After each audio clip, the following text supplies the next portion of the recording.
Bakit hindi kaya mangutang na lang tayo sa iba? Sa bangko kaya? Utang ka sa bangko. Uubos pera mo, interest bayad na bayad ng bayad. Hindi ka lang kikita. Parang sasadya ba? Paano yan? Ayaw tayong pautangin. Ano pakialam mo, ha? Ano pakialam mo?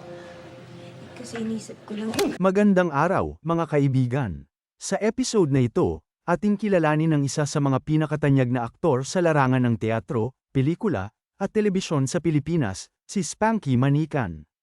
Isang artistang hindi natatakot sa malalim na mga papel, si Spanky ay nag-iwan ng isang makabuluhang pamana sa industriya. Alamin natin ang kanyang buhay, mga obra maestra, at ang kanyang huling laban. Dito sa Pinoy Wisdom.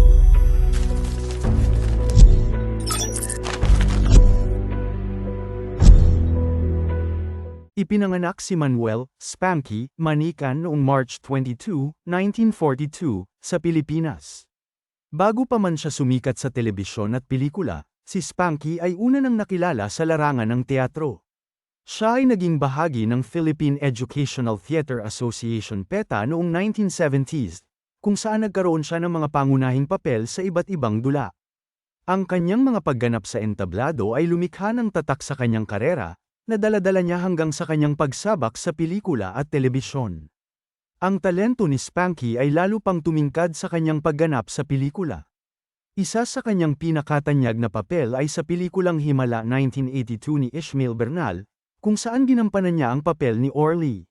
Dahil dito, nanalo siya bilang Best Supporting Actor sa Metro Manila Film Festival noong 1981. Kilala rin siya sa mga pelikulang Maynila sa Kuko ng Liwanag at Bona ni Lino Broca, at sa internasyonal na pelikulang Behind Enemy Lines 1986.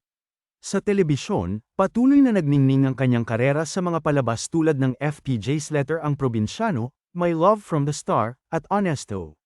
Sa bawat proyekto, ipinakita niya ang kanyang dedikasyon sa sining ng pag-arte, na laging inuuna ang kalidad ng material kaysa sa kasikatan. Sa kabila ng tagumpay, hinarap ni Spanky ang isang matinding pagsubok nang ma-diagnose siya ng stage 4 lung cancer. Sa kabila ng kanyang sakit, patuloy pa rin siyang lumaban at nagtrabaho hanggat kaya niya. Noong January 14, 2018, pumanaw si Spanky sa edad na 75. Ang kanyang pagpanaw ay nagdulot ng lungkot sa industriya ng showbiz, ngunit ang kanyang mga naiambag ay mananatiling inspirasyon sa mga susunod na henerasyon ng mga aktor.